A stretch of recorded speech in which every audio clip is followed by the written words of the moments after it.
What's up, YouTube? Bay Area Baller back again. Training camp is 3 days away. I'm going to be taking your calls to talk all things 49ers. Stay tuned.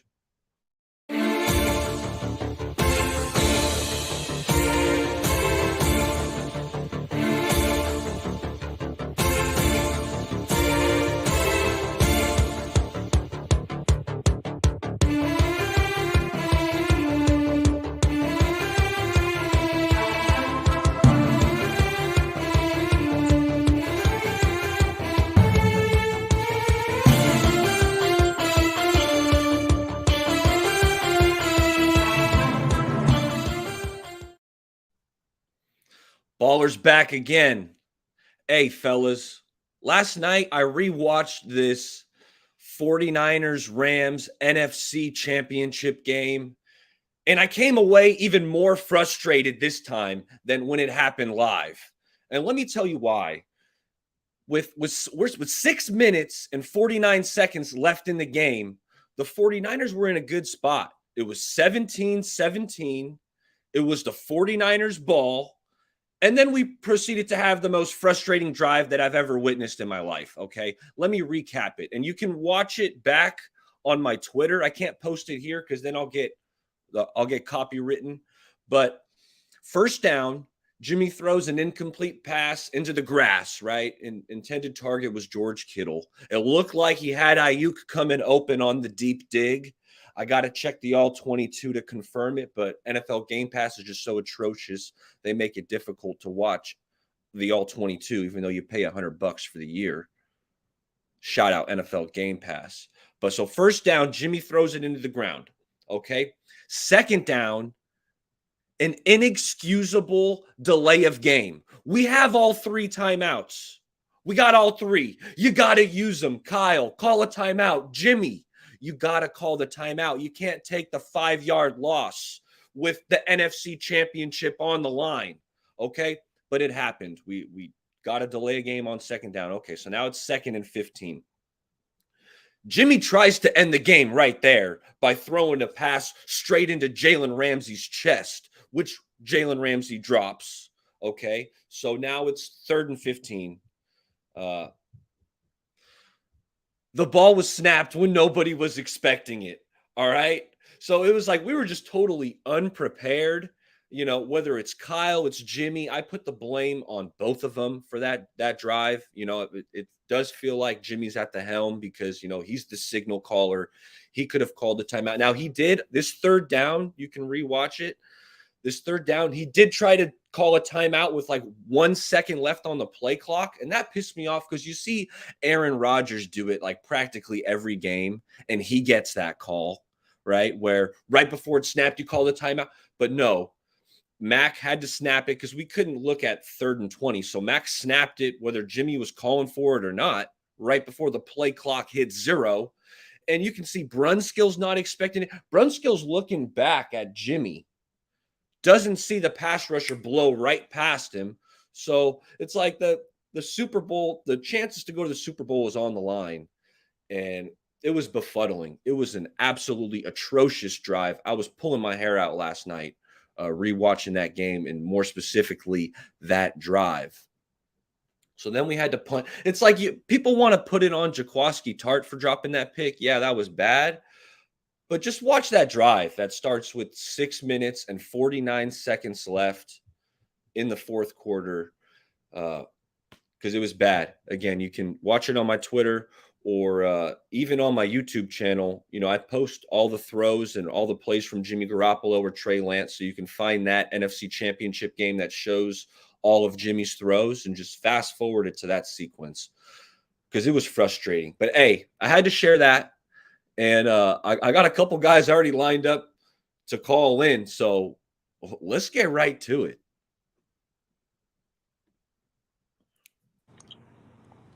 E. Kim was popping. I'm good, Eric. How are you doing today? I'm doing really good. You know, I woke up early. I hit up our boy Grant. I said, Grant, you doing Cone Phone? He's like, not today, tomorrow.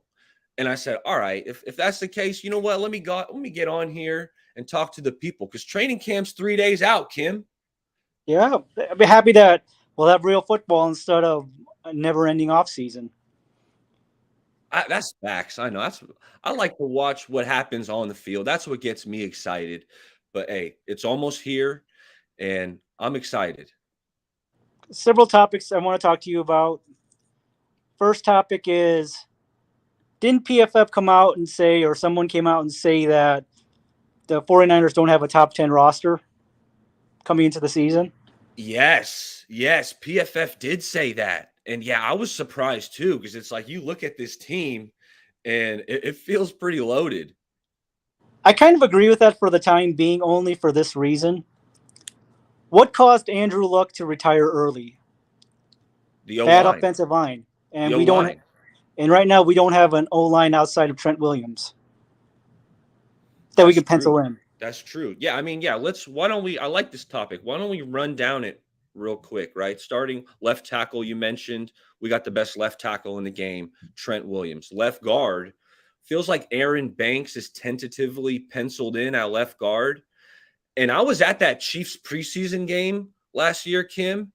Aaron Banks was horrible. He was getting beat left and right. He played half the game and he was giving up pressures all over the place. I'm looking at, because when you're at the game, you're watching what's happening on the field, and it was like, okay, did Banks even just not even block this dude? Then you look up at the Jumbotron to confirm it, and I did that 3 or 4 times, and I'm like, my God, Aaron Banks, this is our second round pick. Like, what the hell is that? So big question mark at left guard. Hopefully he'll improve. He was a rookie, second year. Hopefully he fine-tuned some things. Now the center, Jake Brendel.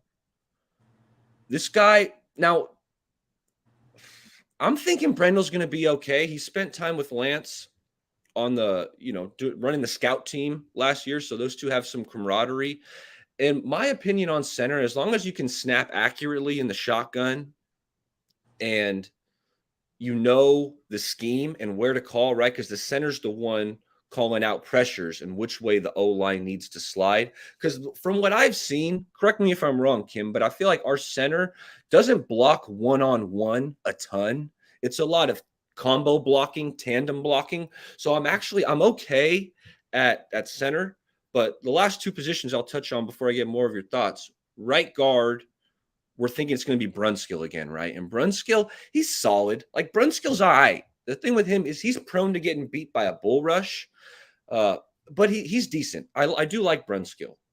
And then the right tackle is a question mark because Mike's a really good run blocker, at least when he was fully healthy. Really good run blocker. Can get to the second level, pick up a linebacker, go get a safety. But it's that pass pro in crucial situations. That's a question mark. Now he's coming off the injury, so there's some uncertainty there. And please, I didn't mean to go on that tangent there, but please continue, Kim. It's all good. If Aaron Banks can be solid at left guard, all we could ask for in his first season, and he looks like he's getting his body back into shape, so that's a good sign. Jake Brendel, I don't know if you've heard me say it, but he's been a journeyman and hasn't held a spot yet for all these years. So I kind of have questions about it. So now he's suddenly going to be a starter. I mean, I understand if you sit for a couple of years, I can understand that. So I have questions. He's been sitting more than a couple, though. Yeah. And I've always thought Brunskill was a backup at best. We'll just leave it there. And I was hoping at right tackle they would at least give Moore or Justin School a shot. If McGlinchey needs to be Burford. I've heard some good things about Burford too. So that's a guy, still remains to be seen, right? He's a rookie, but I've heard some good things about Burford. Yeah, so hopefully they'll figure out who can play where and can protect Trey for the entire season. So on to our favorite topic, the second topic, our favorite one. If I'm Jimmy, I tell Donnie, go into the front office and say, hey, just release Jimmy. We're tired of this charade. There's no reason for it to go on any longer than it has to, because Cleveland told us yesterday that they signed the 49ers legend Josh Rosen to a contract. I saw that. I had to laugh. I was like, ooh. I know. And the reports before the signing, the reports were they had no interest in Jimmy Garoppolo, that they're ready to roll with Jacoby Brissett and whatever, suspension is looming with Deshaun Watson, they're going to roll with Brissett. They have Josh Dobbs, who's not very good. Now they got Josh Rosen, who's not very good. But yeah, they're set to roll with Brissett. So, and that was the last team that I was kind of, because me and you have been on the same page with Jimmy G has no trade value. But if there was a team that was going to prove us wrong, it would have been the Browns. And the Browns just confirmed, like, no, they're not in on Jimmy. So I don't see now the thing with cutting Jimmy right now is it does incur a 7.5 mil injury clause. So we would have to pay him $7.5 million, which I would have been okay with if you did that at the start of free agency, because you're still freeing up like 18 or 20 mil, something like that. So the 7.5 isn't that big of a deal because you can go get some guys, right? But at this point, there's not too many good free agents remaining. So I do kind of see their side of it. They, meaning like John Lynch in the front office, of don't quite cut him yet, because as soon as he can pass this physical, which it sounds like is going to happen within the next month or so, we can cut him and only have to pay him 2.5. So it's like you're saving $5 million. What is $5 million? But at this point, I'm okay with it. But I agree with you, man. Jimmy, we saw this coming. Jimmy G had no trade value. He's injury prone. He's mediocre, and he's really expensive. And now it feels like the rest of the media and kind of some of the fan base is finally catching up to that. Yeah, that's what I've always been feeling. And to me, this also, in my mind, says that Deshaun Watson's only getting maybe a 6-game suspension, give or take, unless he wants to appeal. So they're going to trust Brissett for the first little while until Deshaun comes back from his suspension. Because if they gave him a year suspension, I believe he has a precedent of suing the commissioner and saying, hey, why didn't you punish Robert Kraft or Stephen Ross or Dan Snyder for their indiscretions, which are far worse than, I believe it's just as bad or worse than what Deshaun Watson did. I hear you. I hear you, Kim. I mean, Watson did some really bad stuff. Yeah. Allegedly. So, and I'm thinking he's going to get more than the 6 or 8 games. I'm thinking he gets a full season, but we'll see. I don't know. This thing's been dragging out for way too long. Hopefully that situation just gets resolved, just so we know what's going on moving forward. Hell, I got fantasy football drafts coming up, right? It's like, just what's going on with Watson, because that affects all that. So that thing just needs to get resolved. Just figure that out, NFL. So one last football point before I go into a non-49ers football point. What's the worst position for an NFL team to be in? It's that middle ground. It's that middle ground where you're not a contender. You're not a Super Bowl contender or really a playoff contender, but you're good enough where you're not picking in the top 5, and you're not going to get that prestigious quarterback. Like this next quarterback class coming out is really good. We know this past draft, the quarterbacks were poor. I mean, it remains to be seen, but there wasn't no supremely talented quarterbacks in that class, in my opinion. But next year, I've heard really good things about, CJ Stroud from Ohio State. You got Bryce Young out of Alabama, who looks kind of Russell Wilson-y. So it's that middle ground. That's kind of where you don't want to be in the NFL, in my opinion. What are you thinking? That's a pretty good. You give a good point of not. You're kind of soup. You're kind of in the middle, but you're not great or horrible. Yeah. But the worst thing to me is not having a starting quarterback. Yes. Because look at what Denver did to get Russell Wilson, even though Russell Wilson is in his 30s. They gave up picks and several players to get him, and that's usually a heavy price to pay to get a starting quarterback. Yeah, I know what you mean. And it feels like Russ has kind of been on the decline, right? I don't know if that's like a Seattle Seahawk thing, and maybe, he'll come back and kind of reignite his career, but just feels like, and he had the injury last year. Like Russell Wilson's been an Iron Man throughout his career, but we'll see, And here's the thing with the Broncos, man. Why couldn't they get Vic Fangio a quarterback? It's like they had him rolling out there with Teddy B, Drew Lock, like, and then you're going to fire him and then finally go get a quarterback. Like, I would have liked to have seen what Vic Fangio could have done with a good player like Russell Wilson. Agree. And if Jimmy was to be traded to Seattle, I wouldn't worry about it. Did Bill Belichick worry about trading Drew Bledsoe to Buffalo at the time? Understood he had Tom Brady. That's a little bit different, but really, you're going to worry about Jimmy going up to Seattle? I don't worry about that. I worry more that I would worry more that Seattle would trip and fall over themselves and find a quarterback in the draft than trade for Jimmy. Yeah, because if they roll out there with Drew Lock this season, I'm not expecting many wins, and which means they're going to be picking high. And, and like we talked about, some of these quarterbacks are looking pretty good, which could set them up in the future. So actually, by giving them Jimmy, that could get him to that 7 or 8, 6, 7, 8 win total, where that puts them in that middle ground where I'm saying you don't want to be. So it could be beneficial if Jimmy ends up in Seattle, because I don't think it makes him a contender. Does it improve him? I think it does, because I think Drew Lock is terrible. Actually, I think Geno Smith is probably a better player right now than Drew Lock is. But I'm with you, Kim. And then to my final thing, have you seen the Bulls documentary, the Last Dance documentary on ESPN Plus or whatever? I don't remember whatever streaming service you have. When we talked about this when we met up, for those of you who didn't know, I met up with E. Kim last season. We watched a Monday Night Football. It was a great game too, Chargers Chiefs. And we were talking about it. I was watching it. I can't say there weren't distractions around me when I got my 5-year-old running around. So I got to rewatch it because I absolutely loved it. I was thoroughly entertained by the documentary. Because yeah, go ahead. I'm sorry to interrupt, but Grant did a thing where he said, name your all-time 5 for the NBA Finals. Uh-huh. So after watching that again, I have to redo my 5, because my point guard will be Magic Johnson, because he was the biggest and one of the best. Anyone great passer. He had eyes in the back of his head. Yeah. My 2 guard will be Michael Jordan. That doesn't. Okay. My number 3 would be Scottie Pippen, because at the time, remember when the Bulls were in the early 90s, I thought they had the number 1 and number 2 player overall in the NBA on the same team.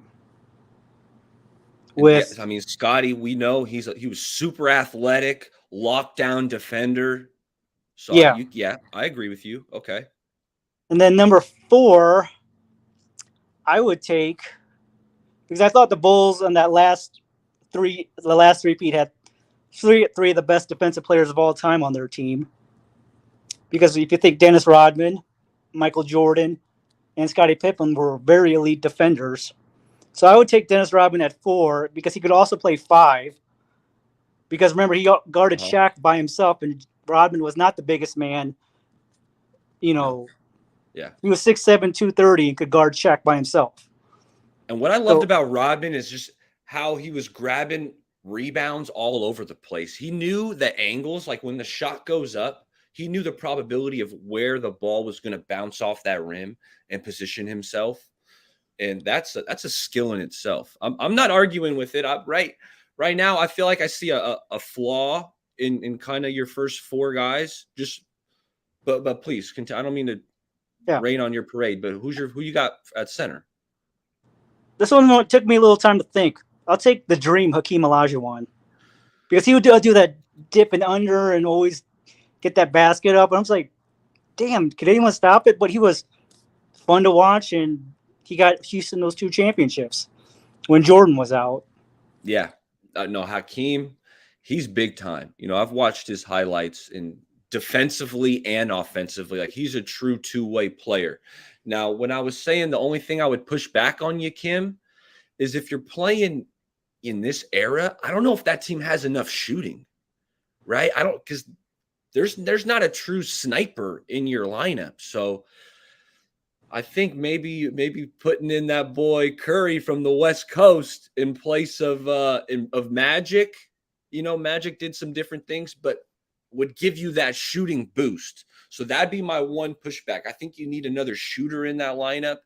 Okay, if I'm going to give you one real quick, because I got a few other people lined up, and I Yep. appreciate you calling, but I'm going to give you 5 off the top of my head right now. I'm going Curry at the 1, MJ at the 2. I'm going Braun at the 3. I'm a big Durant guy. I love me some Kevin Durant, so I'll put him at the 4 because the dude's just a sniper. I'm one of the few Warriors fans that would welcome him coming back via trade at the right price. I'm not giving up everything. And then at the 5, man, I was just raining on Shaq's because people have been saying the Kobe and Shaq teams could beat the Warriors. And I've been saying, well, just foul him, hack a Shaq. But Shaq was dominant as hell. I'm going to put Shaq at the 5. And that's going to be my 5. But Kim, you got any last thoughts? Go ahead. I just thought about this. I would move Rodman to 5 because he could guard Shaq by himself. And yeah. Small ball 5s, that's big now. And my number 4, I would take Larry Bird because he was not 6'9". He was 6'11", a tall and long 6'11". And that's going to give you the shooting that I was saying your lineup was missing. Yes. I like it, Kim. I like it. So thank you, Eric. You have a nice weekend. Hey, same to you. Thanks for calling in, Kim. Yep. All right. Next up, we got my boy Crypto. Crypto was popping. Just sitting here chilling. No doubt. Nice to see you. Shout out No Borders Sports. You're killing it. Hey, you're the video breakdown, not the highlight reels you've been putting up, man. Ooh, those are looking good. I seen the use check and I seen the Lance. They look big time. Got Debo out there too. Working on those. I've been kind of lazy lately. But yeah, I need to get those back out. Waruna's back though. Waruna's back from his vacation to Sri Lanka. Yes. So we'll be streaming again on the channel. So yeah. Man, what a really uneventful week, really, other than just like trash and slander, you know what I mean? And sideways remarks and, Let's run that back. Sideways remarks from who? Well, the normal Jimmy G Twitter, and the media with their who was it this week? See, I don't shut up soon, dude. When Jimmy's I don't even remember who said something last because I don't want to give him any credit. You know what I mean? Like it's just I love how somebody came out and who was it? Was it Grant? And they were talking about somebody. Oh, the reporter had questioned somebody high up in the 49ers, and they were pretty much like, what else do I have to tell you? He's our dude. Yeah. I got to shout out Jets gang because I don't think I've ever seen him in my chat before, but we know he's a big 49er fan. This Jets gang. Huge 49er. Huge. Shout out Jets gang. Shout out Jets gang. Thanks for stopping by. Or should I say huge Jet fan. Hey, I like me some Zach Wilson. We all know that. Hey, bro, single mother slayer. I'm telling you. Hey, stock up. Stock up after that story, man. I'm just saying. No, I don't have an issue with Zach going around like that. But he did get in trouble with a nice young thing. I think you could bounce a quarter off of. You know what I'm saying? And you know what I mean? He ain't wifing no one down, dude. He's in his prime. You don't want to be tied down at that point anyway. But what was weird is that she got with his number 1 wide receiver at BYU, Dax Milne, right after. Who actually I kind of like me some Dax Milne. I think he's on an NFL roster somewhere. She knew, she was like networking, bro. If I ain't getting, you know what I mean? She's like, I got my ends other places. I'm making my checks. You know what I mean? She was hold up, crypto. We got some action. 49ers first takes with the 5 spot. Hey, I appreciate that, Aaron. What up, Aaron? Hey, fellas. Hope you both are good. And nice overlay, by the way. Hey, you're killing it, First Takes. This is where I get a lot of my news and kind of because Aaron's so good at finding what the media, whether it's positive or negative, is saying about the 49ers, and then he cuts it up. I don't know how he does it so quick, gets it on his channel. So shout out to Aaron and 49ers First Takes. And I want to drop a little something like this. Yeah. For showing the love. That's right. Make it rain. Hey, I appreciate that, Aaron. That's big time. You're the man. And make sure you guys all check out 49ers First Takes. Yep.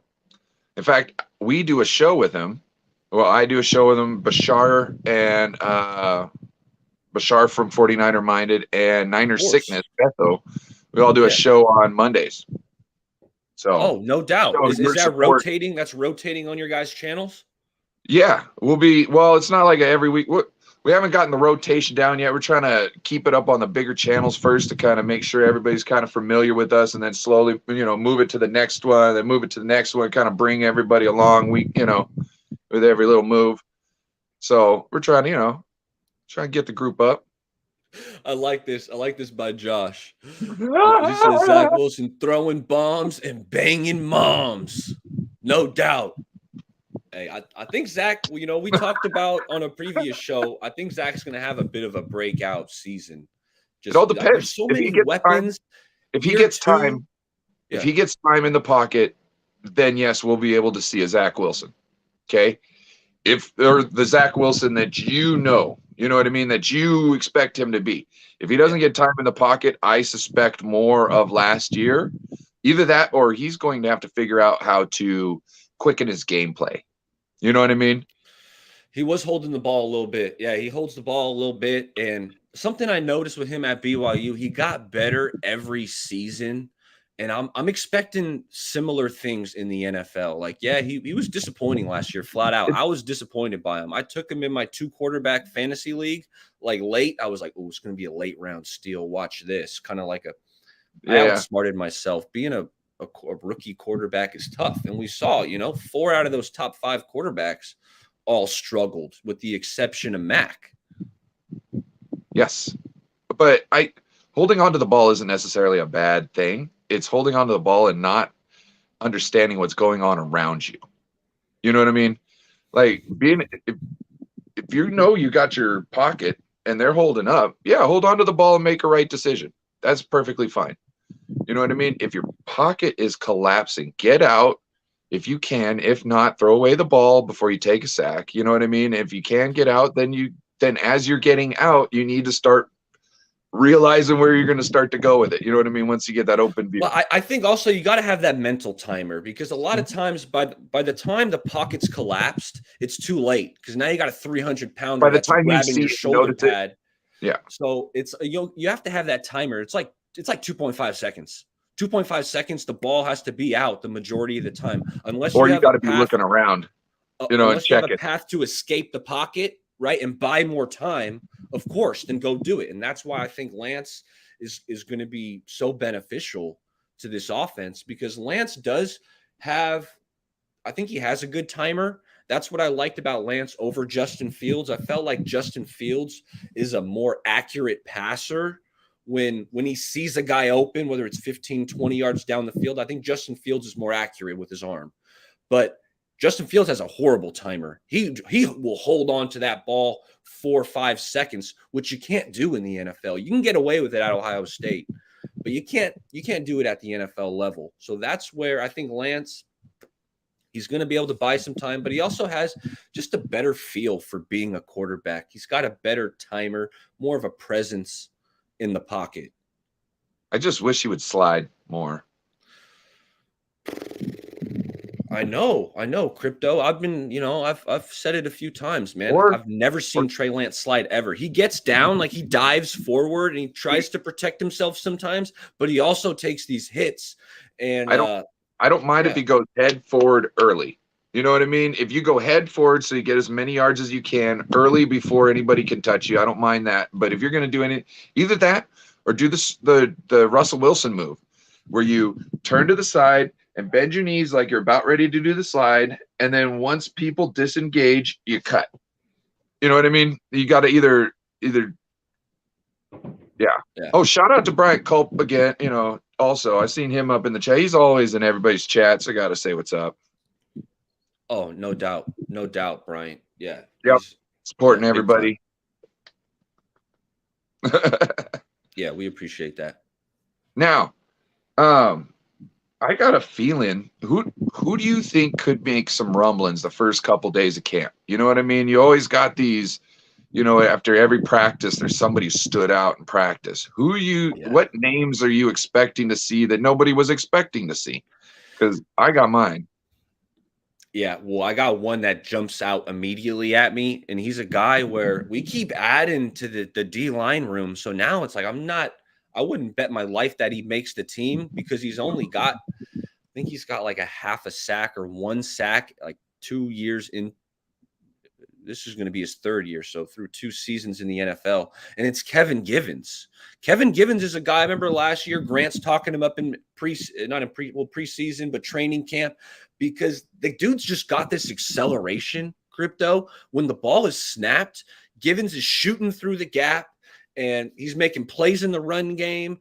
Like I said, the sack numbers are low, but I see him pressuring the quarterback, and that's what led me to believe that Arden Key was going to have this breakout season, which did come to fruition because he was all around the quarterback when I was watching him with the Raiders. I was like, yeah, the sack numbers are low, but Arden Key is living in that backfield.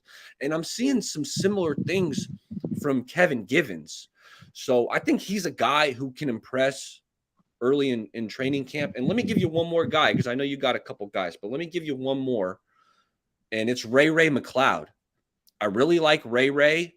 I'm excited. We have different skill sets in this wide receiver room. It's like, you want a blazer that's going to take the top off the defense? We got Danny Gray. You want the most physical wide receiver in the NFL who's dynamic after the catch? We got Debo. And then Brandon Ayuk, I feel like, is kind of a hybrid between those two. Maybe not as physical as Debo, but I think he can stretch the field, but maybe not to the extent of a Danny Gray.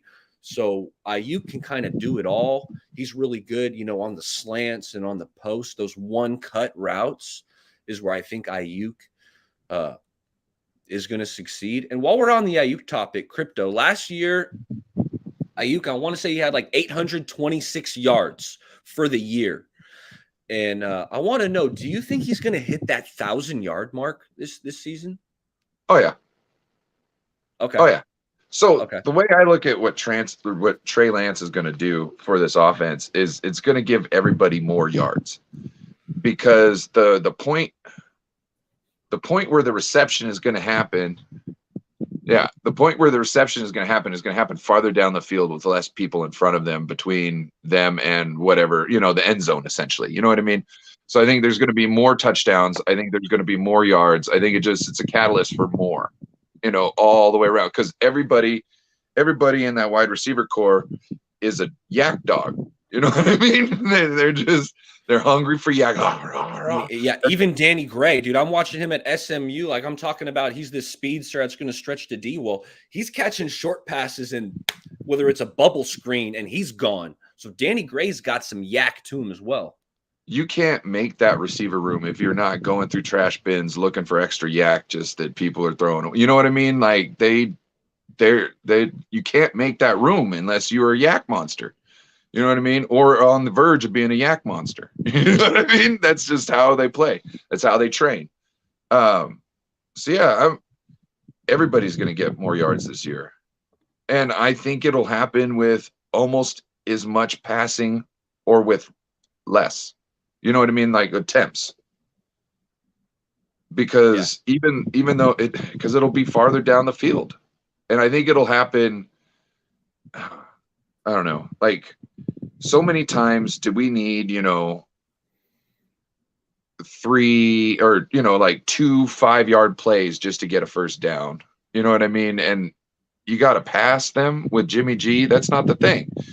Now you could do it in once with Trey Lance. You know what I mean? So instead of having to string together 8, 10, 12 play drives, Lance is going to give you that big play threat. Well, hey, maybe it's only a 4-play drive because he's hitting Ayuk on a 60-yard bomb. Or look that at Jimmy would never attempt. Jimmy wouldn't even attempt them, Crypto. Hey, you run the ball twice, right? Now you're at 3rd and 3. Okay, you're at 3rd and 3. What play can you do? Anything. You can run the ball, because with Trey in there, if they go for the runner, then he's out there, and I bet you Trey can get 3 yards. You know what I mean? There's a good chance anything's on the table then. And when you've got a defensive coordinators that's like, well, how do I defend a 3rd and 3 with Trey Lance, all these yak monsters and everything else? You can't sell out on the run, and you can't sell out on the pass. You know what I'm saying? So you got to do something that's in the middle that doesn't solve any real problem. You know what I mean? Because you don't know what the problem is, and it's at hand. So I like it, because if they're going to load up the box, right, you're going to put 8 in the box. Well, guess what? That means Ayuk and Debo are one-on-one outside, and I expect those guys to win. Yeah. Hey, Crypto, give me your last thoughts, because I got a couple people waiting in line that I want to get to. But as always, I always appreciate you calling in. Hashtag no BS. So shout out to you. What else you got for me? Get a mean in the dream to 1,000 subs. Also, go over there and subscribe to CarCast, please. Oh, and Camperman Report. He's been trying to kill it lately. I'm telling you what. So yeah, shout out to all of them. The youngsters. Yep. Oh, shout out to Mean, CarCast, Rohan, Ben Camperman. Rohan, Chuck Barkley. Rohan's really good. Yeah. And I want to shout out Amin, because I did, and you were in there. You were one of the participants. Amin took you down. I didn't even talk about my people. Oh, well, yeah, let's get to that. My bad. We've been ranting and raving, but I got to shout out Amin, the first trivia winner on Ballers Trivia Challenge. So shout out Amin for that. But yeah, let me get your guys these are guys who are going to have a strong training camp, correct? Womack, Mason, O'Neal. I don't know if we'll really hear about O'Neal, or if he'll just those are deep guys. Those are deep sleepers, Crypto. So I think O'Neal might show us in preseason in the games, because I think his effect is really when you get to hit people. You know what I'm saying? I'm the only one I would push back on probably is O'Neal. I don't think he's going to make this team, but if he does, you heard it here first from Crypto. I'm telling you, like I said, it'll be something that'll happen in a preseason game, because you're not trying to do that to your teammates. You know what I mean? But get the stretchers out for the preseason game when O'Neal comes in. Also love Poe, but I don't. Rohan broke my dreams on that yesterday in his chat on 49er. What do you say about Poe? Right. He said that he doesn't see him making the 53-man roster because of everybody else that's on the line. I asked, even as a chess piece, you know what I mean? Like, because I'm thinking, fullback, tight end. Yeah, I want that in my life. I want a guy who can play tackle or guard, maybe even tackle, tight end, center, fullback. You know what I mean? Yeah, I've seen all that. Yeah, Poe can give you some of all that. When in doubt, thanks for coming by. We'll be talking on Twitter, and I'll talk to you soon, big dog. Peace. All right, I've been waiting to talk to Eddie DeBarlo my whole life. Eddie, sorry to keep you waiting, because you're a legend, and but I thank you for your patience. Oh, not a problem. I've been watching you, kid. I think you got a bright future. That means a lot coming from you, Eddie D. So you had some wonderful guests. I like the questions that was asked and answered. I'd like to touch up on some of those things and maybe bring in a few points of my own. But I think talking with the whole Jimmy thing, we've gone through this. At this point, you guys called it.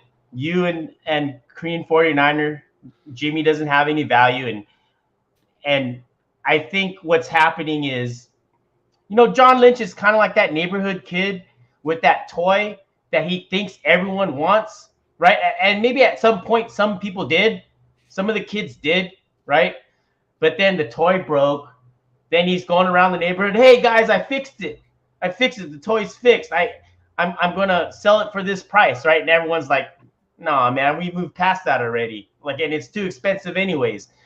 Sure, if you leave it out, on the trash bin, we'll probably come and get it, You know what I mean? But I'm not going to give you anything for it, right? Because it's filling up your garage. And I know your mom doesn't want you to have that toy anymore. So hey, when you have your yard sale, no one's gonna buy it, dog. You can put Yeah. a price on it, $10, $5 at the yard sale. No one's gonna buy it. You put it out on the curb with a free sign. Okay, someone might come by and pick it up. Yes, and that's I how love that analogy. I think. Thank you. Okay, so what's going to be interesting with the O line this year is I think a large part of it is how Kyle and Trey evolve together, right? Because I think the 49ers are going to come out with, all the offensive linemen that have been here, right? They've been run heavy offensive linemen, right? They haven't had to do too much pass protection because the one good thing about Jimmy, you get the ball out fast. Kyle schemes it that way, right? With what he has, right? So now that he has Lance, I'm sure, of course, he doesn't want to move too much out of it. And that's why you hear everyone saying, hey, we need to run the same type of offense, but with Trey, right? I get that. But at the same time, Kyle is not going to just want to he's going to evolve it, right, towards what Trey can provide as well. So there's going to be there's going to be a feeling out period of that, right? Because if we're playing to our strengths with the O-line, right, meaning get the ball out fast, run the ball, or run the ball, get the ball out fast, right? We know Trey has a longer delivery than most. I think that has more to do with his escapability and not him knowing the system. Because as we know, Steve had said, one of the elite traits that Trey has right now is processing, right? Now, if he can actually execute on that remains to be seen, right? But as far as what he's elite at right now is his processing. So that is going to be interesting to see all year, because we might see the offensive line struggle a bit and things like that. But look hard on what is being called, what plays are being called, how the offense is changing, those type of things. Or none of these can happen. Let me jump in because you're 100% right. This offense is going to evolve. And I know 2012 was a long time ago, but when we drafted Trey, I went back and watched how Kyle Shanahan used RG3, and the offense, it was completely different. They had RG3 in the pistol like all game. For those of you who don't know, the pistol, it's like in between the shotgun. I want to say the shotgun, you're like 7 yards away from the center, right, where they got to snap it. The pistol, you push it up a little bit. The center's still snapping it back, but you're like 4 or 5 yards away. And it gives you different angles. It gives you different looks. And for some reason, Shanahan loved to use the pistol with a mobile RG3. And we did see some pistol, like Kyle Shanahan didn't completely abandon the pistol. He didn't use it nearly to that extent that he did with RG3 in 2012, but he had Jimmy in the pistol on occasion. It's just something to watch because you're absolutely right. This offense is going to evolve. It's not going to be the same thing that we've seen with Jimmy G. The one thing that I want to continue is I still want some of those Jimmy gimmies, right? Kyle's so good at crafting these short passes, the tunnel screens to Debo, the screen passes, just get the ball out of Trey Lance's hands quickly on occasion, because we know he's got a big arm, but sometimes you got to get the ball out fast. Yeah, I totally agree with that. I think that's inherent in the Shanahans anyways, that type of, hey, take it.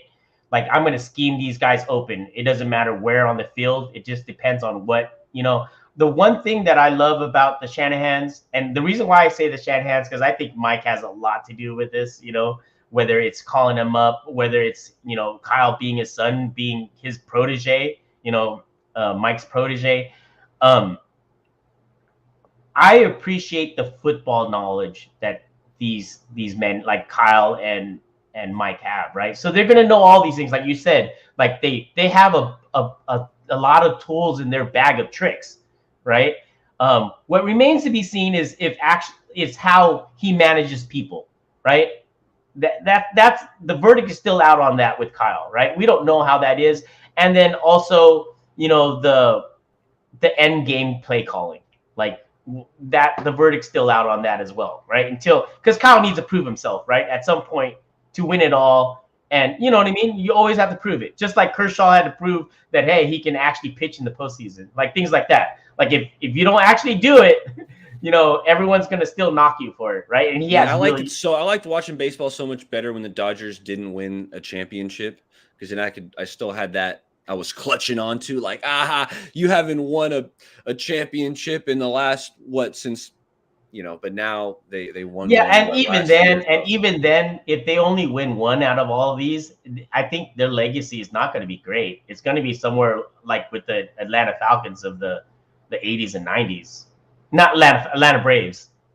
Atlanta Braves. Yeah, you know what I mean? Like with what they did with their thing, if they only win one, it's going to be seen as a big disappointment, I think. I'm not a Dodgers fan, but I know a lot of Dodgers fans. So I don't root against them just because I don't like rooting against my friends. So, but I know the team, right? Somewhat.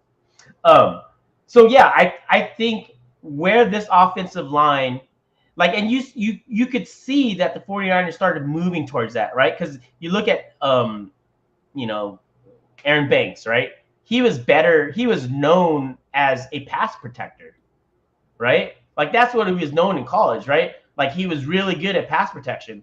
So maybe they're transitioning more to that. I know, of course, they want, athletic, versatile linemen that could do it all, right? But hopefully it's not going to be the verdict. It's going to be very interesting. I could say I could see it go either way with that. And a lot has to do with, like I said, there's a lot of moving parts there. Has to do with Kyle, has to do with Trey, has to do with this offensive line. What also I think Trey is conservative, but he also will let it rip as well. So I know Grant had mentioned like he's worried about Trey being kind of like Alex Smith. First of all, Alex Smith started with a way worse team than what Trey has, right? And 100%. No consistent coaching on top of that, right? No consistent ownership.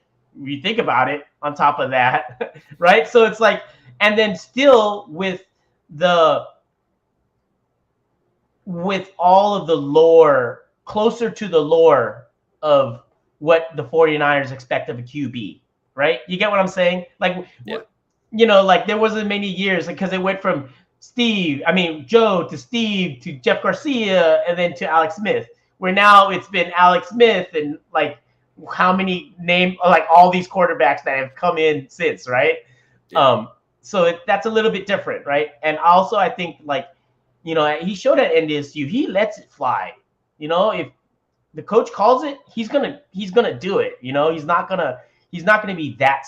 He's conservative, but at the same time, I think he can let it. He can gunsling it. And what I'll say, because I watched a lot of Lance at NDSU, is he likes to see it open. He likes to see his receiver with the separation, and the difference between separation at North Dakota State, like let's say in the NFL, 2 yards is separation. If a receiver has a step on him, a couple of yards on him, that's open. To Lance at NDSU, he was only pulling the trigger when dudes felt like we're 3, 4, 5 yards open. That's why he didn't throw a pick for a whole season.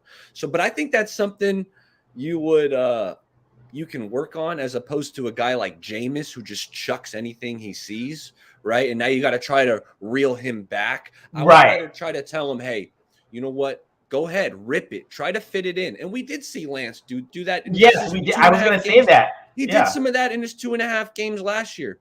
Hey, he passed up the pass to Kittle to go longer to Ayuk on that one roll out to the left. One of my favorite throws from Lance, he ripped a pass to Mohamed Sanu. It wasn't even a catch. Mohamed Sanu dropped it, but it was like a 15-yard dig route, and Lance put this thing on a laser, and Sanu dropped it. It was a terrible drop, and it was frustrating. And hey, Swanee D, I'm a big fan, and I love you. My back room's piling up, so I hate to keep these guys waiting too, because they're calling in. They're being patient with me. I got you. Give me your last thoughts, if you could, and I'm gonna get to the next guy. Right on. I got two last thoughts, but they're quick. So the camp battle that I'm looking forward to is we're either going to hear one player is not doing so great, is the camp battle between Charvarius Ward and Debo and Ayuk. That would be interesting to see. Charvarius Ward, Debo, and Ayuk. Oh, okay. Yeah, How Ward's going to match up the big cornerback wide receiver matchup. Yeah. Oh, that is. I like that. And no one's Right, talking about that. But we're going to find out how big time this guy is. Yeah, because think about it for Debo also. He can't cook really. Like the way that Debo plays is not something that you can really see in training camp, right? As far as like, the 3-yard pass and breaking tackles and doing those things. I'm not saying that Debo's not a wide receiver. That's not what I'm saying. But you're not going to see that side of it, right? Because sure, they'll throw a 3-yarder, but you get what I'm saying, right? Like just like running backs can't really be shown really off. 100%. Same thing. Debo's best asset is running through guys' chests, right? Stiff arming them, right? You're not doing that to your teammates in training camp, right? And he does have that burst, but defenders are taking different angles as well. They're more passive, right? They're not going to want to go light up Debo or anything like that. So the angles are going to be different. And then Kittle and Hufanga, right? I want to see what that looks like. Right, because we know what Jimmy Ward and Kittle is going to be, but we got to see Kittle and Hufanga, right? Because that's what everyone's concerned about, right? As far as on the strong safety position, and then I'll finish it up with my starting 5. You know that I'm a big Lakers fan. I was born in the freaking. I follow the Lakers in the '80s, but you'll be surprised on what I say, or maybe you'll be surprised. So my point guard's going to be Steph Curry, right? Okay. Yeah. Laker fans are like, dude, he's not a Laker fan. But I'm not like that. I try to be objective. I'm a Laker fan. There's nothing that's going to take away the magic, the aura that I felt about Magic. But I'm being real here. I take Steph Curry, right? Of course, I take Jordan at the 2, right? And other people is like, he's not a Laker fan. He would pick Kobe. But come on, this Jordan was a better defender. Kobe was a good defender as well. Jordan is alpha dog. He's going to be the alpha of this team. And then I picked a follower, and I think I've done this top 5 list before. Pippen makes sense. When I heard Korean 49er, I was totally on board with that. Mm-hmm. It also makes sense that he would say Robin, but I'm not going to go there. I'm going to go with Giannis, a new kid. Yeah. Because I don't need. I want followers for Jordan. I don't need anyone trying to take any of that alpha dog out. And the way that he led, not everyone can do that. Not everyone can follow that, right? And then my last guy is Kareem. Everyone says, first of all, Kareem in his younger days, he made 12 all defensive teams, right? He's athletic. He has that shot that can't be stopped. And also I wouldn't say he's a follower, but he could be the guy that takes the back seat.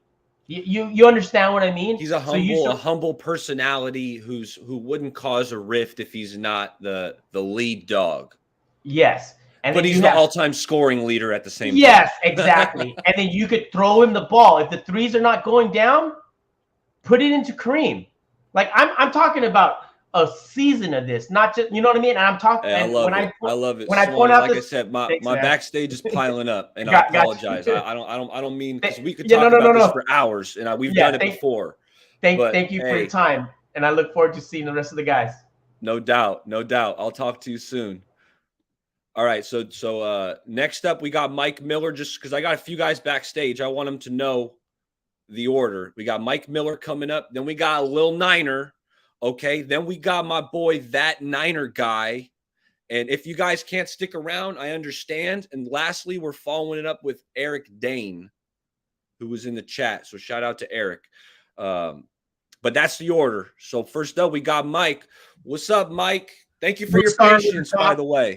Let's start with the top 5. I want to get that out of the way. Kobe Bryant at point guard. He can run it. Jordan beside him. Larry Bird, 3. Okay. Let's go with defense. Dennis Rodman at 4, and at 5, Kareem Abdul-Jabbar. You ain't gonna beat that team. I don't care who you are. That's a big ass team. That's a nasty team. That team's got size. And okay, so you put Kobe at the 1, Jordan at the 2. Who's the 3? Larry Bird. Larry Bird. So you got the 3 greatest players to ever play the game is my first 3. Yeah, I mean that's a great team. That's a great team. You got Dennis Rodman. Yeah. If there is a rebound to be had, he'll have it, and he got the defense. And basically, Kareem Abdul-Jabbar, he's unstoppable with the skyhook inside too. He was. I'm not going to push back too much. The only thing I'm kind of saying is the 3-point shooting. Right nowadays, Larry Bird, Michael Jordan. I mean, Kobe Bryant. Jordan was all right. Jordan's all right from distance. Larry Bird was really good. Now Larry Bird was nasty at the 3. Larry Bird's great.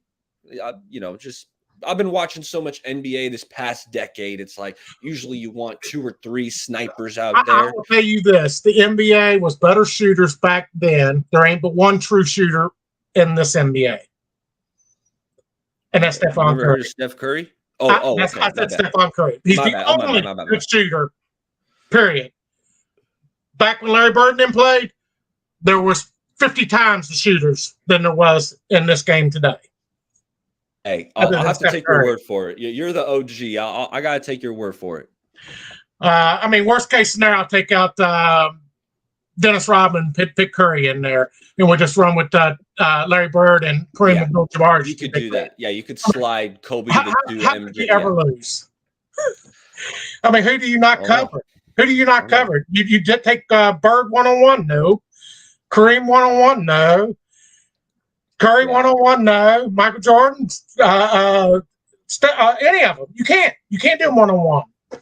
You only allow 5 defenders out there. None of them can be one-on-one.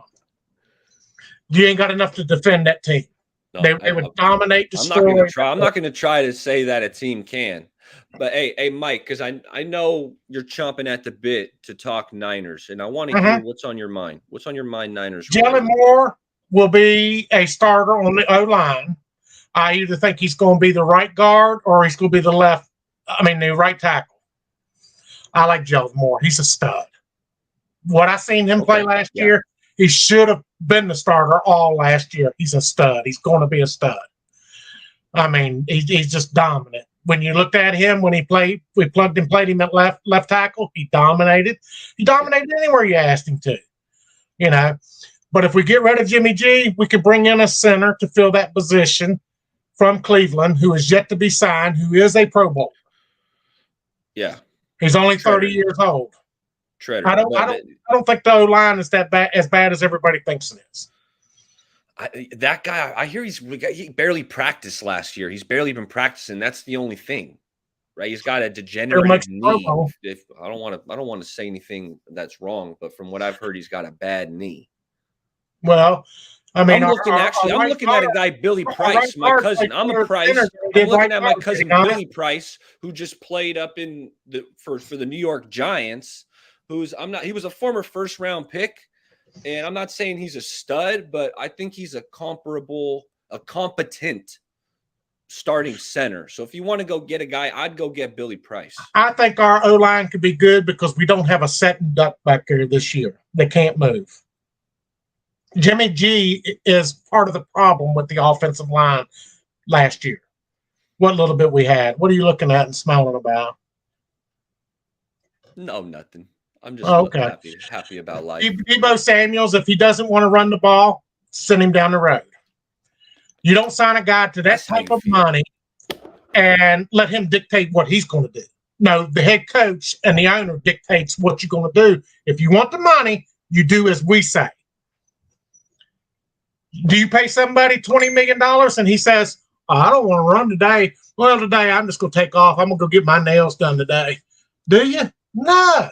You do as the head coach tells you to do. I know, but I don't want to lose him, though, Mike. The dude's the best player on the offense. He's the best player on the offense. He's had 1 year. I mean, I watched that year. It was a damn good year. Jimmy G crippled us, yes. Brandon Ayuk is not a bad wide receiver. He's probably going to be the number 1 wide receiver on the team because him and his new quarterback, they get along very well. Yeah, they love each other. They are tight. You know what, Mike? They love each other. Something that actually I have. And remember, I have them Adams was shared the best wide publicly. receiver on the team Yeah, for them 2.5 games. Okay. So, I don't worry about that. I think Deebo Samuel should not ever be signed until after this season. Make him finish his contract. When you see that his numbers are cut in half, you don't have to pay him that 20 mil or 25 mil that he's won. His numbers will be cut in half. His numbers ain't being cut in half. I mean, I'm hearing a lot of Ayuk hype. Bet me something. Oh, please. What do you want to do? Total yards? What do you want to do? What are we doing? Total yards, receiving yards? Would that make you feel better? Catches and receiving yards, yes, and touchdowns. It all adds up. Okay. What about rushing yards? Brandon Ayuk has a better season than Deebo Samuels by far. I say no shot in hell. We can talk about it a bit. And you say way higher on Deebo. I like Ayuk. I think Ayuk is pretty good. I don't think he's this superstar 49ers fans are making him out to be. And I don't want to be the Brandon Ayuk slander guy. I'm not. I like Brandon Ayuk, but I'm seeing everyone, not everyone, but a lot of people saying, oh, Ayuk's going to be the man. He's going to be the lead guy with Trey Lance at the helm. I'm like, dog. The 2.5 games, he was the lead man. I'm saying it's Deebo. Small sample, but he led when Trey Lance was the starter. Period. Okay. Check the numbers. By far over Deebo Samuels. Deebo Samuels may not get the year played because he's very injury prone. Remember that. He's only had, out of college and the pros, maybe 2 seasons that he wasn't really that injured. 2.5 seasons. I mean, I remember Ayuk missing a chunk with a hammy too, so it's not, Yeah, but I think if they were playing for something meaningful, he'd have been out there playing. Just my opinion. And I like the banter. I don't like agreeing with everyone all the time. I know. Remember this: the Redskins offered us 2 first-round picks for Jimmy G before his operation.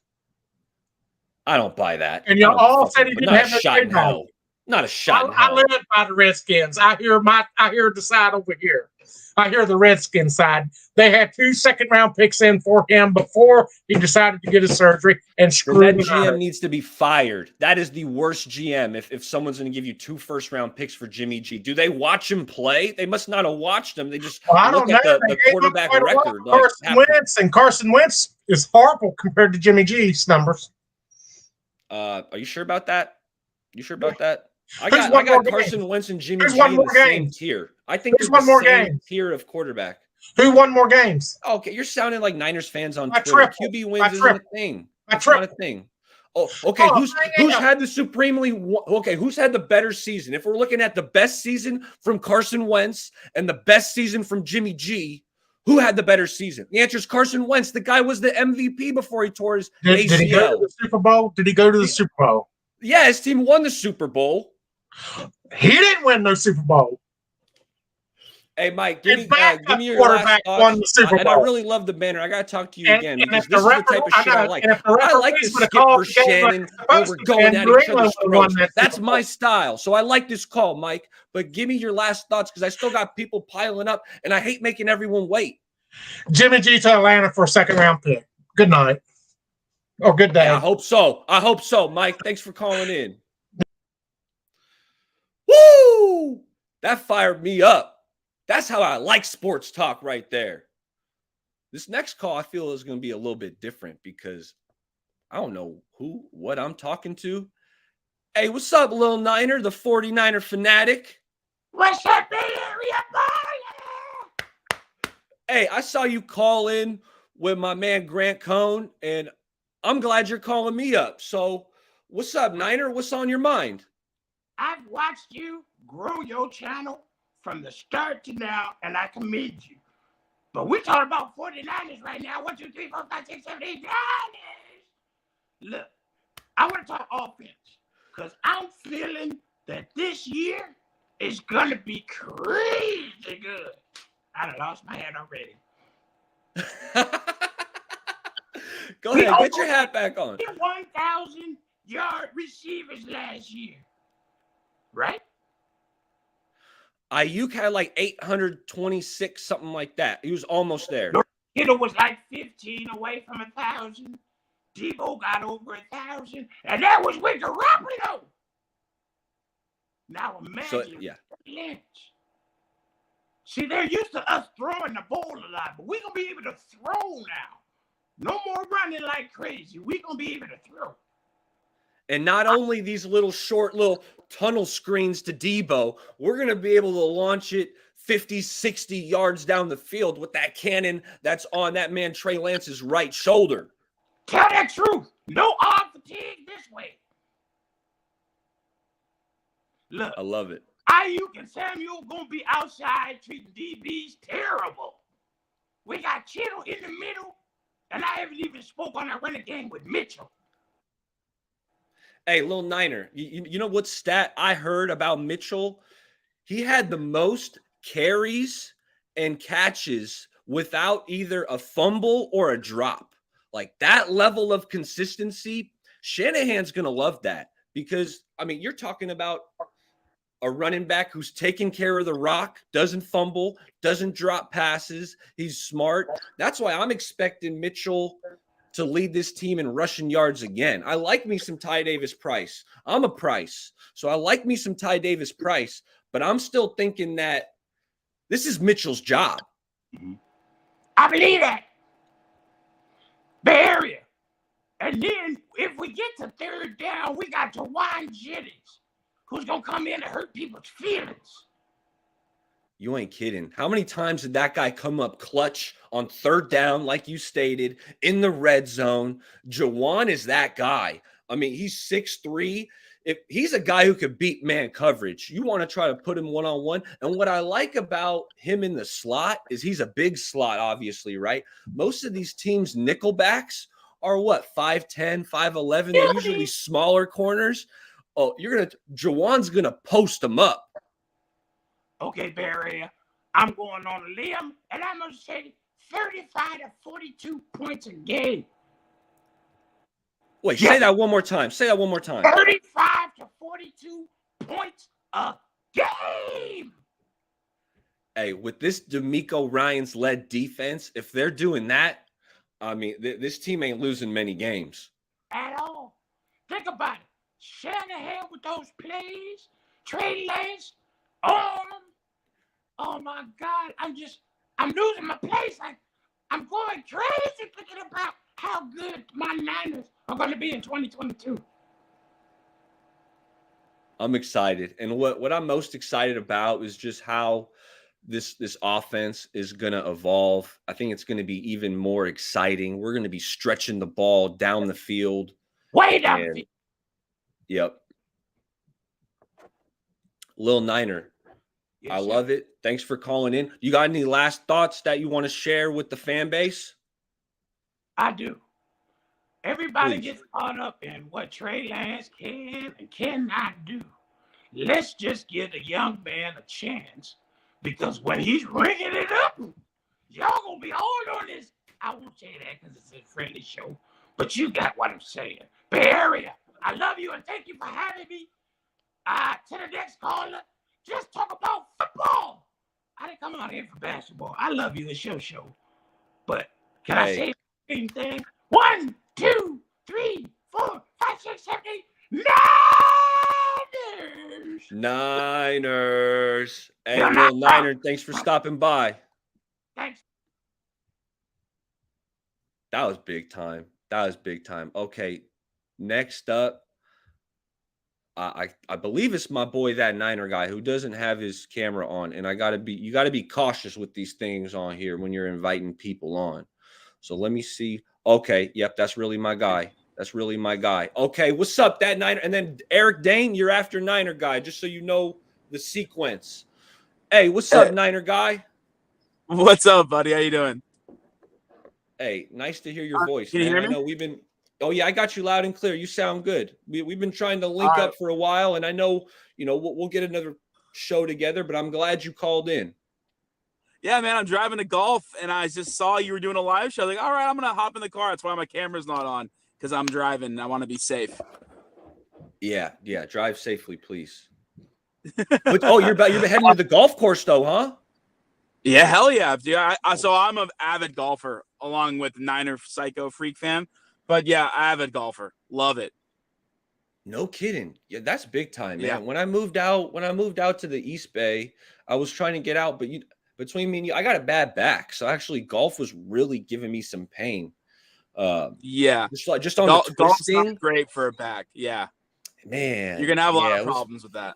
Yeah, so I had bought clubs and I was going to the range, and then after like 3-4 months of really working on my game, I was like, I don't think I could do it with this back pain. But hey, shout out to you, and I hope you kill it on the course.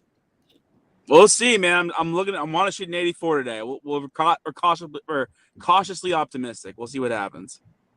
Okay. But anyway, man, I called in a couple of things because I know. I mean, I know the talk around the Niners right now and Jimmy. I don't want to talk about Jimmy. I'm over it. He'll go where he goes, or he'll stay here and get cut. That is what's going to happen. It is what it is. But I did want to talk to you about some of the stuff, like about position battles and all the other stuff going on with the team, because I some of the guys are talking about Leon O'Neal earlier. I got to be honest. I don't think he makes the team unless there's an injury. I think that's the only way he makes the team. Kyle's kind of said as much. Like he said that he believes they got 4 starting safeties, 4 NFL safeties. They got 1 for sure. I don't know about the other 3, but it's not a terrible group. Real quick, I want to overall, pick your brain on Tarvarius Moore, because I've seen a range of opinions on Tarvarius Moore. I tend to be on the lower side.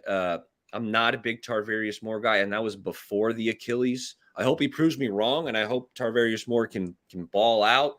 But just when he was on the field, I remember Travis Kelce just cooking him in the Super Bowl. And I know he did have a pick in the Super Bowl, but it was like a deflected pass. Like me and you could have. Yeah, it was a deflected. That's what I'm saying. Me and you could have caught that. It was a pretty athletic catch. It was actually a pretty athletic interception, I will say. Because it got tipped, he dove for the ball and caught it. It was actually I mean, tip passes in general are pretty lucky picks, but so Tarvarius Moore's a conundrum, right? Because he's super athletic. I get why the 49ers keep giving him chances, right? Super good athlete, but just there's so many busts in coverage with him. It's not the athleticism. It's between the ears. He just makes too many mistakes, and his run fits are okay. They're not great. But overall, he's a good backup safety, and I think where he could have value is in dime packages. That's where I think he could have value, just as a guy who can maybe cover a tight end if he's figured it out, or if he's just on the field running around causing havoc, because he actually had a sack or 2 in 2019. Which, man, I was surprised with the amount of times when I was watching Hufanga. I put out some Hufanga tape. Man, D'Amico was blitzing Hufanga like 3, 4, 5 times a game, it felt like. So the 49ers, they like blitzing their safeties. Yeah, no, I mean, that was solid too doing in 2019, but they like giving that safety pressure because it's unexpected in a cover 3 team, right? You're expecting one safety to be deep, one safety to be in the flat. So when he's coming on a blitz, he usually comes in scotch-free. And then even the nickel as well, that off the edge blitz is really valuable when you do it right. And D'Amico has shown he's a really good defensive coordinator. If he's here a third year, I would be genuinely shocked. Yeah, I'm with you. I'm with you on that. And, we're talking about the 49ers cover 3. Are you expecting more of a shift to man? Are you more cover 1? Or how do you think D'Amico's going to evolve this defense? See, that's a good question. I honestly can't answer that question right now because I don't know what they're going to do. My thinking is when they sign Charvarius Ward, they're going to go to a more New England set where you're basically playing man-to-man. You're got to match up for the game. Because now they have Mosley, they have Ward, they have Ambry Thomas, and Jason Verrett. All 4 guys are 4 different body types, different skill sets. And that's the one thing about Bill Belichick when he had his defense really going, especially in the secondary, that people really didn't realize that he had different guys at different sizes, different speeds that really matched up well. And then he was able to get the pressure and get the blitzes just using press man. I don't really know what they're going to do yet. I kind of want to see it. That's what I would try to do. But again, from training camp, I was a little not surprised. I was a little surprised that Emmanuel Moseley didn't line up in the slot at all. So that was something that was a little red flaggish to me, because I feel like if you get even Verrett, like you bring him in for dime, you have 4 really good cover corners on the field. If you're bringing in Womack or you're bringing in Lenore, it's very, very questionable.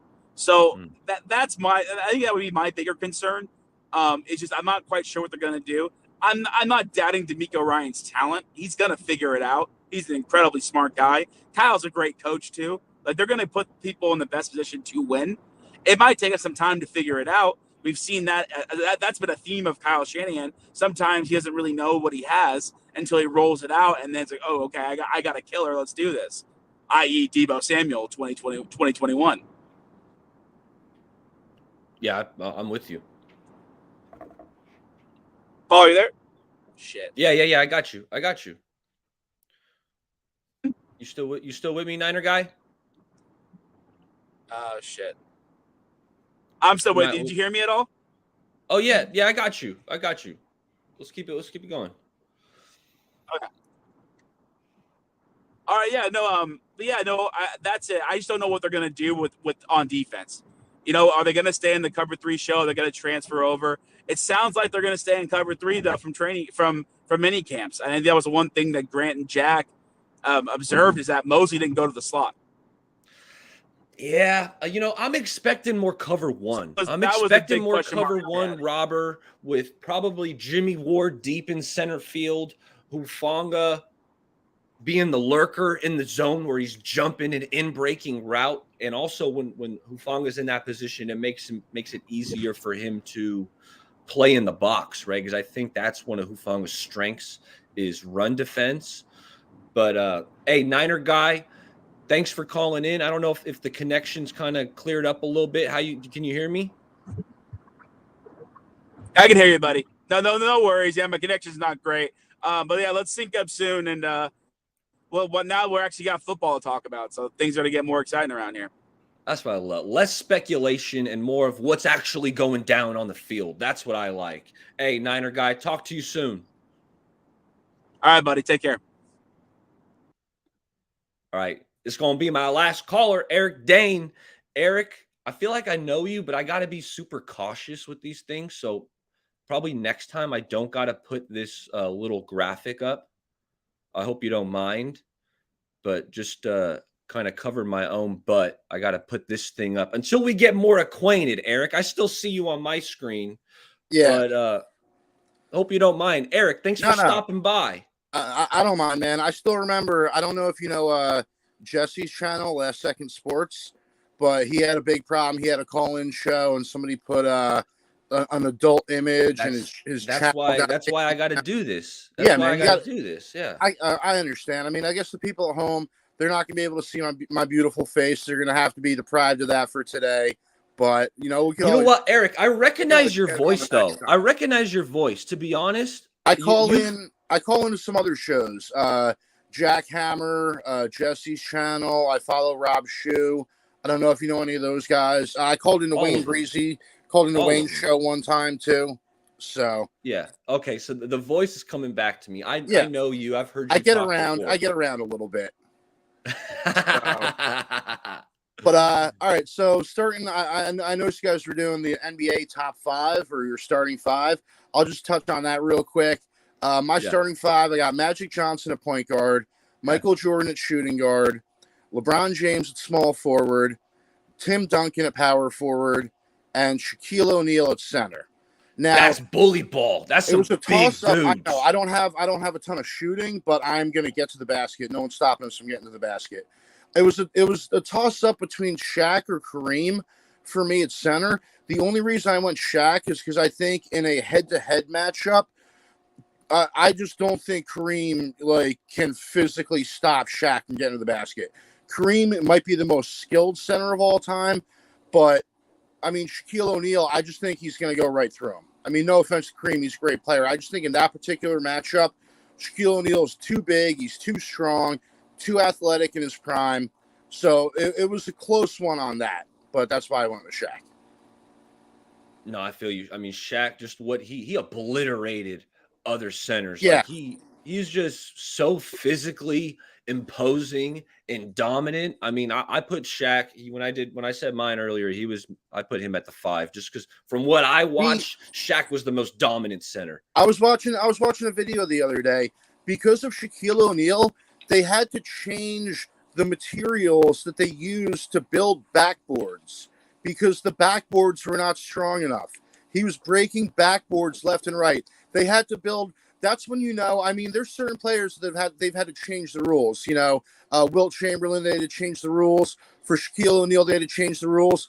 I don't know many players where they had to change what they literally make the backboards out of because this guy. Well, Kareem Abdul-Jabbar, not to interrupt you, but they made like a no dunking rule after it was Lou Alcindor. Correct me if I'm wrong. That was Wilt Chamberlain. Was it Wilt? Okay, that was because Wilt Chamberlain was not good at shooting free throws, so he figured he would just dunk it. So Wilt Chamberlain would dunk his free throws. They had to change the rule saying that you couldn't dunk free throws anymore because Wilt Chamberlain couldn't make a free throw, so he just dunked it. So they had to change the rule. I mean, Wilt Chamberlain, he was in his own category at the time as well.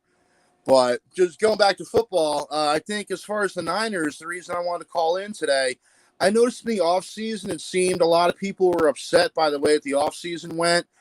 We didn't really get like the big splashy free agents. We did get Charvarius Ward, but he was like a notch below J.C. Jackson, in my opinion, just because of the turnovers that Jackson creates. We lost Laken Tomlinson. We lost DJ Jones. So without any context, you can look at these things and say, oh, well, that's not really good. We're losing these players. But if you look at the big picture, they've paid Trent Williams top of the market money. They've paid George Kittle top of the market money. They've paid Fred Warner top of the market money. They're going to have to pay Deebo Samuel. They're going to have to pay Nick Bosa. This is a league. This is a sport. This is not baseball. There is a salary cap. And this is where, Eric, I'm sorry to cut you off again, but that's what drives me nuts is when people say the salary cap doesn't matter. Like you've heard people say that. That shit annoys me so much because the salary cap is real. Like, can you manipulate it? Real. Can you push money back? Yes, you can. But that doesn't mean the salary cap's not real. It's not even like the NBA where you can go over and pay the luxury tax. It's a concrete thing. I mean, there's, and people look at the Rams. They say, oh my God, they brought in Allen Robinson and they brought in Bobby Wagner. Look at that. Why can't we do that? The salary cap's not real. Yeah, you know how they were able to do that? Because they lost Von Miller. They lost Odell Beckham Jr. They lost their starting left tackle. I don't think the Rams are going to be better than they were last year. And, I think people need to look at it like this. Who won free agency this year? The Jacksonville Jaguars. Are we really jealous of the Jaguars? Do you really want to be the Jaguars? Do you really want to be the team? Chargers had a really strong offseason. Oh, yeah, absolutely. Oh, yeah. I got a whole thing on the Chargers being underrated. I mean, as far as I'm concerned, they're a legitimate Super Bowl contender. I know people are talking about the Raiders with Devontae Adams. Yeah, that's a nice addition. And the Broncos getting Russell Wilson. Yeah, that's good. But, I mean, the Chargers, like, it's ridiculous. I mean, I could go on, honestly, all day about the Chargers. They are criminally underrated for what they did in the offseason. They already had Joey Bosa. Now you got Joey Bosa. The quarterback is ascending. Yeah, the quarterback is ascending. The skill position players are really good. Austin Eckler, Keenan Allen. You know what I mean? They got good. Yeah. They got good pieces on the offensive line. Rashawn Slater. Obviously, they brought in Khalil Mack. I mean, hello, have we forgotten who Khalil Mack is? He's only been like one of, if not the best pass rusher for the last 7-8 years. Now you got him and Joey Bosa coming off the edges. Unless you have, you know what I mean? Like you're not gonna be able to double both of them. They already had Derwin James. Yeah, I mean the Chargers. And they got a guy in the middle too. They got a guy in the middle who's pretty good. Defensive line. It's not Simmons. Is it Till? Starts with a T. I gotta look it up. Go ahead. You keep talking. The only name that comes to my mind is Jerry Tillery, but I don't know. Tillery. That's who I was talking about. Okay, yeah.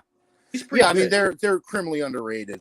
Yeah. But I mean, like I said, I could go on for days about the Chargers. I really think that a lot of people are sleeping on them. I mean, Justin Herbert, like you said, he's ascending.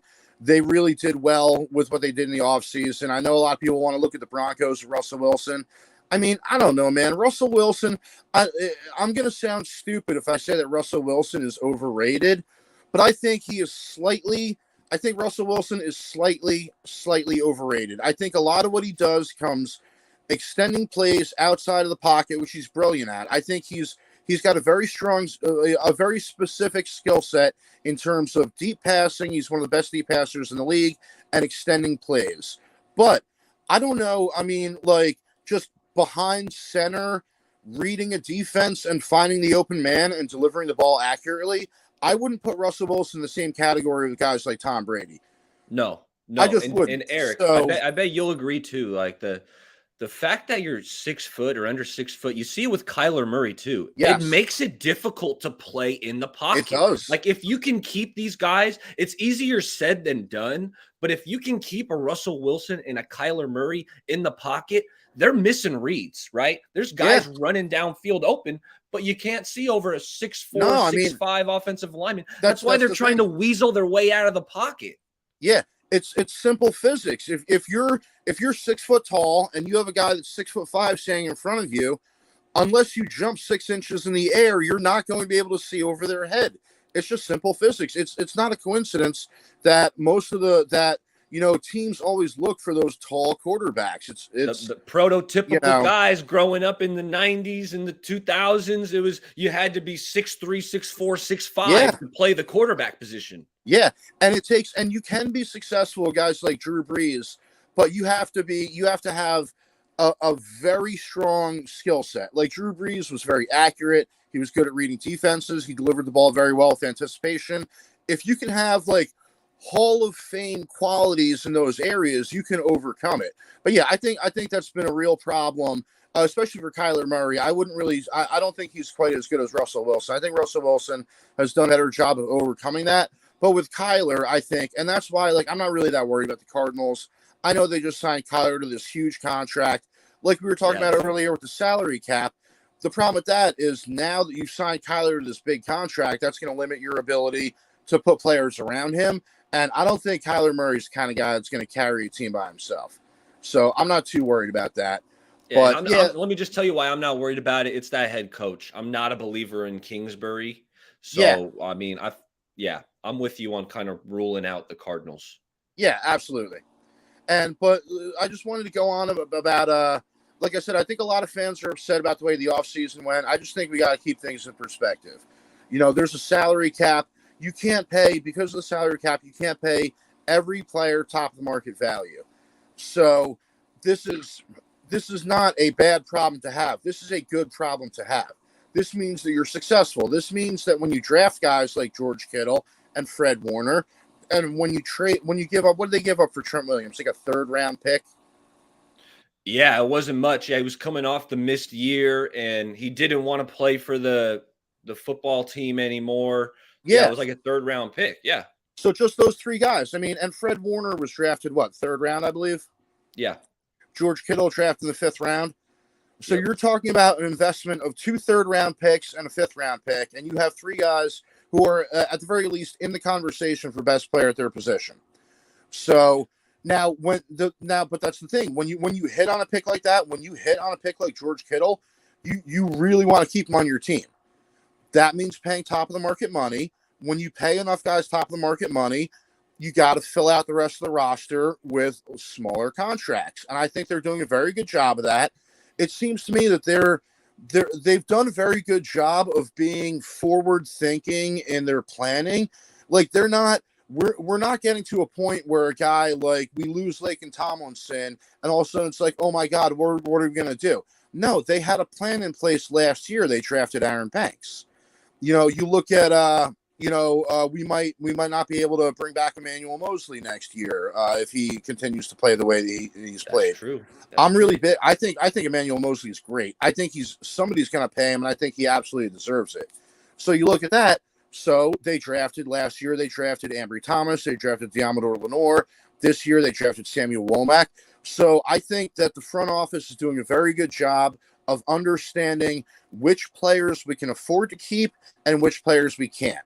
And the players that they expect, listen, DJ Jones is going to get $10 million a year. We're not going to be able to, we're not going to be able to keep this guy. So let's, trade maybe a 6th-round pick for a guy like Charles Omenihu. Also, Eric, they drafted Javon Kinlaw. You draft a guy in the first round, a top 15 pick, you need to hit on it. So it's time for Kinlaw to show up and show out. That's kind of the reasoning why I think they had to let DJ Jones go. Yeah, they got a lot of equity tied up in Javon Kinlaw.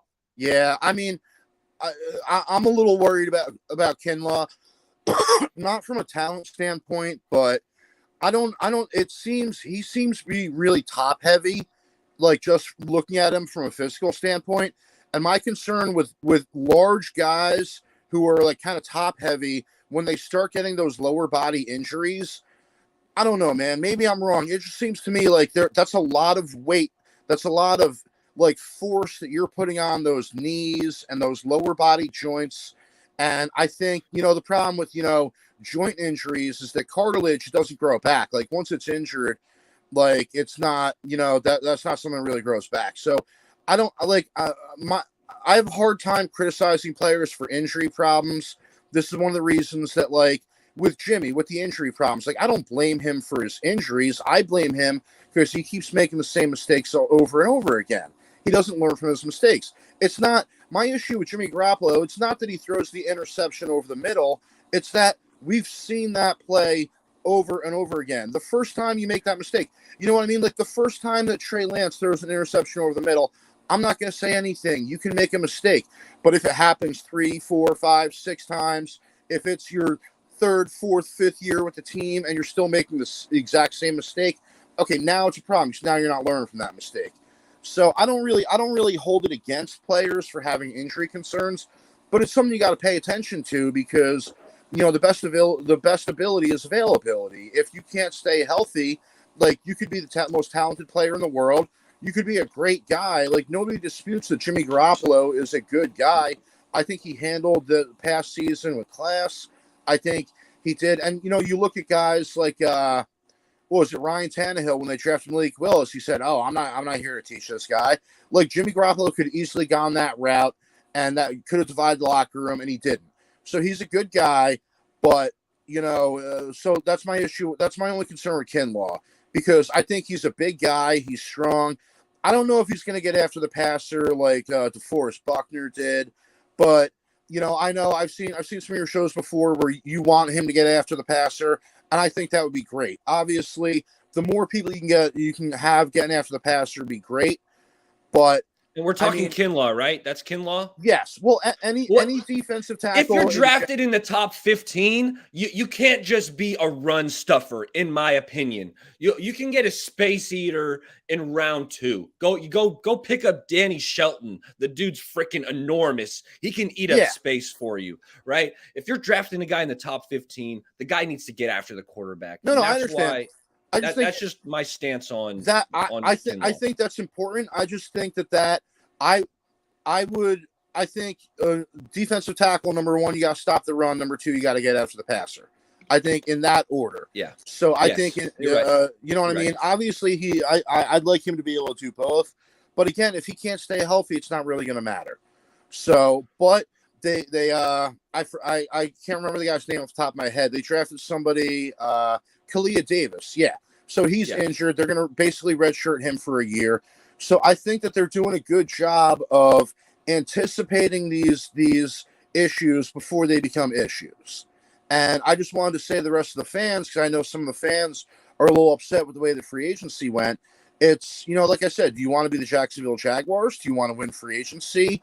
Or do you want to be the 49ers, the Rams, where you don't have the cap space because you're already paying? You know what I mean? Like, we don't need to win free agency because we already have Trent Williams. We already have George Kittle. We already have players where if they hit the market, 20 teams would be offering them contracts. So I just think you got to look at the big picture. If you win in the draft and you win in player development, then you don't need to win in free agency. That's some really good perspective. And I appreciate you bringing that to light because I'm not going to lie. I was kind of disappointed with the offseason. I like the moves. I like Charvarius Ward. I've been pounding the table that Ray McLeod isn't just this return specialist. I think he's going to have an effect on this offense, a positive effect where, him and Jawan Jennings, two completely different stylistic slot receivers. And I like that contrast. And I think Ray could actually do some running back stuff like JaMycal Hasty. Man, I just got back from vacation, 5-hour flight back from Cancun. I was watching the highlights of all these Niners games, and I was like, I didn't realize how much JaMycal Hasty was on the field last year. He was our third down guy like the whole year, and like he was okay at it. But I think Ray could do some of that. And anyway, and also, go ahead. Like you were saying earlier with Elijah Mitchell, I think Elijah Mitchell can catch out of the backfield too. So I don't know if JaMycal Hasty, I don't know if he's going to make the team. It's going to be really difficult. I think, in all honesty, if he makes the team, I don't know about Trey Sermon because at this point, it might just be like one of my concerns when Trey Sermon was drafted was that he doesn't necessarily fit the offense. Yeah. It might be difficult because this is an offense where the running game, you want one cut backs. You want to find the hole, you want to make one cut, and you want to hit the hole. And Trey Sermon seems more of like a shifty, I'm going to try to make people miss. That doesn't fit the offense. So, but here's the thing. Now, if you figure that out,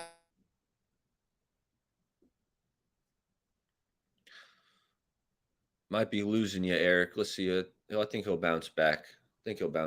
But to carry on with that thought, I didn't think Trey Sermon was that bad last year. Okay, Eric's back. I think you're back now, Eric. Yeah, I didn't think Sermon was bad last year. I mean, if you're looking at the statistical box score, he averaged over 4 yards a carry, which I think is right around that. Makes you like a solid running back. Like if you're averaging 3 yards a carry, like that's not good. That's not good. 4 is good. You can win with 4 yards a carry. Absolutely. And that's where Sermon was at last year. So, and I went back, the only game he got a bunch of playing time was the Packers game where everyone was hurt. And I thought he looked all right. And then remember the play where he got knocked out and he fumbled the ball, right? But on that carry, he ran hard as hell. It was like a 12-yard gain until someone blew him up and got the flag and knocked him out and he dropped the ball. So I'm still holding out hope for Trey Sermon. And, I'm thinking with Anthony Lynn, we're going to be shifting to more of like some inside runs. And that's where I think Sermon might have some more success. He's not a guy you want to run a bunch of outside stretch. Well, that's also why it seems to me, though, a lot of these positions where there might be question marks, they've got insurance. You know what I mean? Like if you buy a used car, you don't know how good the engine is. One of the tires is starting to fall off. You got to get insurance. But if you have insurance, all of a sudden it's a different story. You know what I mean? So I look at a lot of these things like, okay, so Trey Sermon might be a question mark. We don't really know if he fits the offense that well. So what they do, they drafted Tyrion Davis-Price. So now you have insurance. If Trey Sermon, for whatever reason doesn't fit the offense that well, you also have Tyrion Davis-Price. You look at a guy like Dee Ford. For a while there, we were kind of relying on Dee Ford. Now we're not. We have insurance. They drafted Jake Jackson. They brought back my boy Kamiko. I like me some Kamiko. Kamiko Ture. I'm trying to think of who. I can't remember his name. Not Arden Key, but we got Jordan Willis is back. No, they brought him back. Menahu. The guy that went to the Seahawks for 1 year. Kerry Hyder. Yes, Kerry Hyder. Exactly. So now we can keep. There's more names to name. The D-line room is so deep. Hey, but Eric, give me your. Beautiful. I'm sorry to cut you off. Give me your last thoughts because I'm running a little long. But I love this call. You're giving me great stuff. But give me your last thoughts or any last point you want to hit on. All right. Yeah. Last point is we got to be patient with Trey Lance. Now, if he comes out the gate and he's lighting the world on fire, that's great. But if he struggles early, that doesn't mean, you know what I mean? Like, let me put it this way. In Peyton Manning's rookie season, he threw 26 touchdowns and 28 interceptions. The Colts went 3-13. Peyton Manning set the rookie record for most interceptions thrown in a season. If you look, and that was over an entire season. If you look at the first year, you would say, oh my God, Peyton Manning is terrible. This guy's never going to be good. So I want fans to be patient. I hope Trey Lance does well.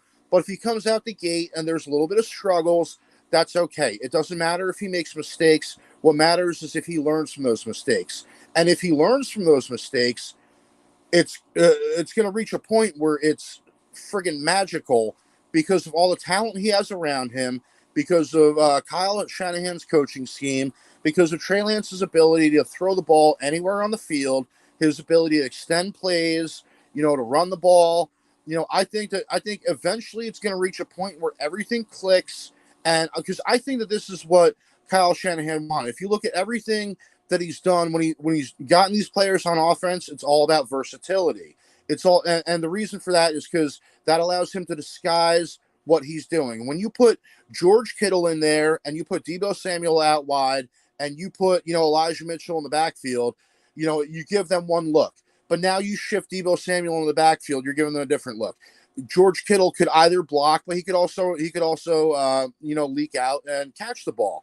You know what I mean? So it's all about versatility. And now we have a quarterback who can create mismatches and brings that versatility. So now when the 49ers line up on offense, the defense is going to be losing their minds because you're not going to be able to tell. With a lot of these teams, when the Rams line up, you got Cooper Kupp on the outside, you got Austin Eckler in the backfield. Kupp is going to catch the ball. Eckler's going to run the ball. When the 49ers line up, we're not going to be giving the defense any clues because anything is possible. Deebo could run the ball or he could catch the ball. George Kittle is an excellent blocker, but he's also great catching as well. You got running backs that can catch out of the backfield. Like you said, even guys like Ray McCloud might be getting passes. They could run jet sweeps with Brandon Ayuk. And now you have the added element where when you run a play action with Trey Lance, he can keep it. He can roll out to the other side. So the defense has to make a decision in a split second. Who are we going to cover? And that allows the offense, like Trey Lance, when you run that, you can just read the defensive end, and whichever way he goes, you go the other way with the football. So it's going to create one-on-one opportunities, and we have a lot of guys that can win one-on-one matchups. George Kittle can win one-on-one. Deebo Samuel can win one-on-one. So I think, Jennings, in my opinion, really good one-on-one. I think we're approaching the final evolution of Kyle Shanahan's offense, where it's versatility across the board, and he can just scheme up run or pass. He can make a pass look like a run. He can make a run look like a pass. And the defensive coordinators, they're going to get zero sleep all week trying to game plan for this offense because you're putting defenders in impossible situations. You're putting them in situations where you can't be successful. Whatever you do, you can't guard two players at once. You're leaving someone open. And Kyle Shanahan, he sees these things 3 moves in advance. So he already knows, like, he's going to go in the huddle or he's going to, tell Trey in the headset, like, oh, just look for Kittle. He's going to be open. And it's we've seen him do that before. I know, Kyle Shanahan will tell the ref, hey, this guy's going to hold him right here. And it happens. Yeah. Hey, Eric, thanks for calling in. We had a lot of good info. The one thing I will say is, and you're completely right about preaching patience with Trey Lance, but I'm expecting him to be a tick better than veteran Jimmy Garoppolo. That's just me. And if it's not, and we have to be patient, I agree. But I'm expecting him to be a tick better. And if you're telling me Trey Lance is going to be a tick better than Jimmy Garoppolo, guess what? I think we got a Super Bowl contender. And that's what I think this team is. But Eric, thanks for calling in. Well, just can I say one last thing real quick before I go? I don't think that's really that impossible. I mean, it's not like we're not talking about replacing Joe Montana or Steve Young here. Jimmy Garoppolo was okay. He was a league average quarterback, but he didn't really set the bar so high that Trey Lance can, it's going to be impossible for Trey Lance to be better than that. And another thing to consider is the splash plays, the big plays that Trey Lance is going to be able to provide for the offense.